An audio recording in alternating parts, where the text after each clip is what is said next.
Il y a cette personne au bureau qui parle trop fort, chaque fois qu'elle ouvre la bouche. Votre mâchoire se contracte. Vous avez envie de lui dire de se taire, de respecter les autres, de comprendre qu'on n'est pas seul dans cet espace. Il y a ce voisin qui étale sa réussite, sa nouvelle voiture, ses vacances, ses projets. Vous le trouvez vulgaire, prétentieux, insupportable. Vous vous demandez pourquoi certaines personnes ont ce besoin maladif de se montrer. Il y a cet ami qui ne prend jamais de décision, qui demande conseil pour tout, qui hésite, qui tergiverse, qui reporte. Vous avez envie de le secouer, de lui dire d'agir, de prendre ses responsabilités. Ses irritations vous semblent parfaitement justifiées, logiques, normales. Après tout, ces comportements sont objectivement agaçants. N'importe qui de sensé réagirait comme vous. 7. Du bon sens, de la simple courtoisie, du savoir-vivre élémentaire. Vraiment? Regardez autour de vous, observez attentivement. Tout le monde n'est pas irrité par les mêmes choses. Ce qui vous rend fou laisse votre collègue indifférent. Ce qui vous dégoûte amuse votre partenaire. Ce qui vous exaspère ne touche même pas votre meilleur ami.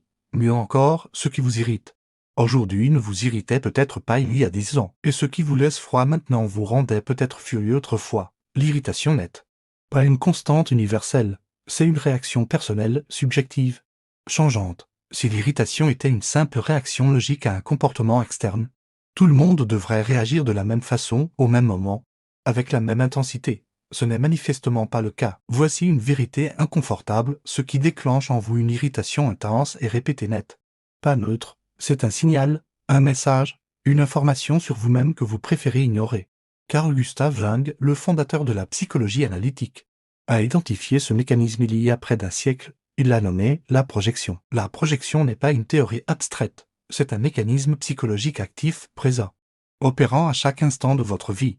Jung l'a placé au cœur de sa compréhension de la psyché humaine. Selon Jung, la projection est l'un des mécanismes centraux par lesquels l'ombre cette partie de nous que nous refusons de reconnaître, que nous avons banni de notre identité consciente se manifeste dans notre quotidien. 7.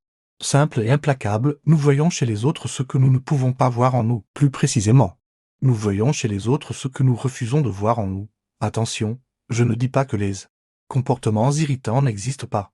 Je ne dis pas que tout est dans votre tête. Je ne dis pas non plus que vous devez accepter n'importe quoi de n'importe qui. Je dis que l'intensité émotionnelle de votre réaction vous appartient. Pensez-y concrètement. Pourquoi cette personne qui parle fort vous dérange-t-elle à ce point? Est-ce vraiment le volume sonore? D'autres personnes parlent fort sans déclencher cette réaction. Certains jours, vous supportez mieux que d'autres, parfois même, dans d'autres contextes. Vous appréciez les gens expressifs. Alors quoi, qu'est-ce qui se joue vraiment? Peut-être que cette personne représente quelque chose que vous avez appris à réprimer. Le droit de prendre de la place, de s'exprimer sans permission, d'exister bruyamment, de ne pas se soucier constamment du regard des autres. Peut-être qu'enfant, on vous a appris à vous taire, à ne pas déranger, à rester discret, à mesurer votre présence, à calibrer votre volume, à vous faire petit. Et maintenant, face à quelqu'un qui transgresse allègrement cette règle interne, votre système nerveux réagit violemment. Ce n'est pas une simple préférence, c'est un rejet viscéral de ce que vous vous interdisez, une rage sourde contre celui qui se permet ce que vous avez sacrifié. Le voisin qui étale sa réussite, regardez plus profondément. Qu'est-ce qu'il active en vous? Est-ce vraiment son manque de modestie qui vous dérange? Ou est-ce qu'il touche quelque chose de plus intime? Peut-être la partie de vous qui aimerait être admirée mais qui a appris que c'était mal, dangereux, prétentieux, celle qui a renoncé à briller par peur du jugement, par crainte de l'envie, par terreur de l'isolement, celle qui a choisi la modestie par défaut, pas par conviction profonde. Vous voyez chez lui ce que vous avez enterré, le désir légitime d'être vu, reconnu, célébré. Et cette vision vous est insupportable, parce qu'elle réveille le deuil de ce à quoi vous avez renoncé. L'ami indécis, que touche-t-il exactement? Votre impatience cache peut-être autre chose, cette part de vous qui doute en secret, qui aimerait parfois ne pas porter le poids des décisions, qui envie secrètement ceux qui peuvent se permettre d'hésiter, de tâtonner, de se tromper. Vous qui devez toujours savoir, toujours trancher, toujours assumer, vous qui n'avez jamais eu le luxe de l'hésitation, vous voyez en lui ce que vous ne vous êtes jamais autorisé, la vulnérabilité du doute. La projection fonctionne comme un miroir inversé, ce que nous avons banni de notre identité consciente. Nous le reconnaissons immédiatement chez les autres, et nous le détestons, avec une intensité qui devrait nous alerter.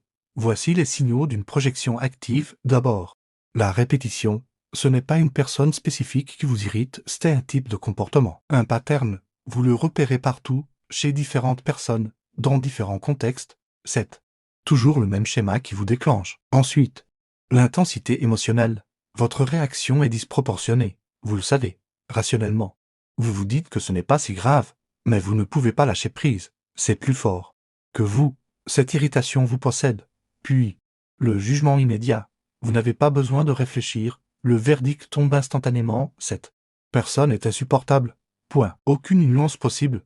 Le jugement est total, définitif, sans appel. Enfin, l'impossibilité de l'empathie. Vous ne pouvez pas vous mettre à la place de cette personne. Comprendre ses motivations, c'est un mur, un blocage total. Cette personne devient bidimensionnelle, une caricature. Ces 4 éléments répétition, intensité, jugement, absence d'empathie sont les marqueurs d'une projection inconsciente. Ils signalent que quelque chose en vous refuse d'être vu. Jung ne proposait pas cette compréhension pour excuser ou justifier. Il ne s'agit pas de dire que tout est projection. Il ne s'agit pas de nier la réalité des comportements problématiques. Certaines personnes sont effectivement toxiques, certains comportements sont objectivement nuisibles, mais là n'est pas la question. La question est pourquoi vous? Pourquoi maintenant? Pourquoi cette intensité? La projection n'est pas un défaut à corriger, c'est un mécanisme universel. Nous projetons tous, constamment. C'est ainsi que l'inconscient communique avec nous, par le détour de l'autre, par le miroir du monde extérieur. Prenons d'autres exemples, plus subtils peut-être, mais tout aussi révélateurs. Cette collègue qui monopolise toujours l'attention en réunion, qui ramène tout à elle, vous la trouvez narcissique, épuisante. Mais cette irritation ne cache-t-elle pas votre propre difficulté à prendre votre place? Votre peur d'être vu comme égoïste si vous parlez de vous? Elle ose ce que vous vous interdisez, exister pleinement dans l'espace social. Ce parent qui ne met jamais de limite à ses enfants, qui cède à tous leurs caprices. Vous jugez sa faiblesse, son laxisme. Mais cette rage, d'où vient-elle vraiment? Peut-être de l'enfant en vous qui n'a jamais eu droit à cette indulgence, qui a dû être sage, obéissant. Vous voyez chez ce parent la permission que vous n'avez jamais. Regardez vos irritations comme des opportunités. Chaque personne qui vous agace profondément porte un message.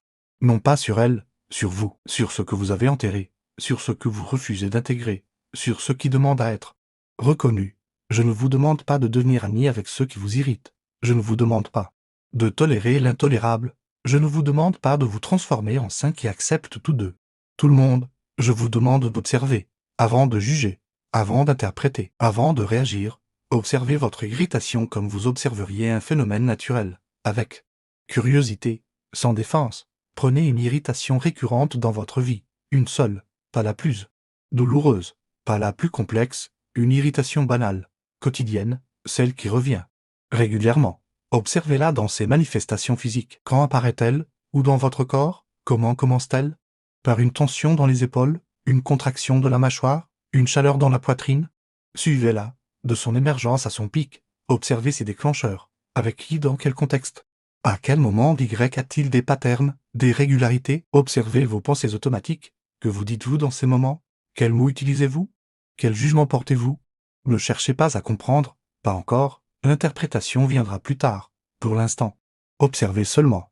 Laissez cette irritation exister sans la justifier, sans la combattre, sans la fuir. C'est le premier pas, le plus difficile, celui qui consiste à admettre que votre réaction vous appartient, qu'elle a quelque chose à vous dire, qu'elle mérite votre attention. L'ombre ne se révèle pas dans les grandes déclarations, elle se cache dans les petites irritations, dans les jugements automatiques, dans les rejets instinctifs, dans tout ce qui vous fait dire jamais je ne pourrai. Et c'est précisément dans ce jamais que se cache l'information la plus précieuse, car ce que vous rejetez avec tant de véhémence est souvent ce dont vous avez le plus besoin pour devenir entier. Ce qui vous irrite chez les autres vous appartient, non pas comme une possession, comme une information, une partie de vous qui demande à être vue, reconnue, intégrée. Jung nous a enseigné que nous ne devenons pas entiers en imaginant des figures de lumière.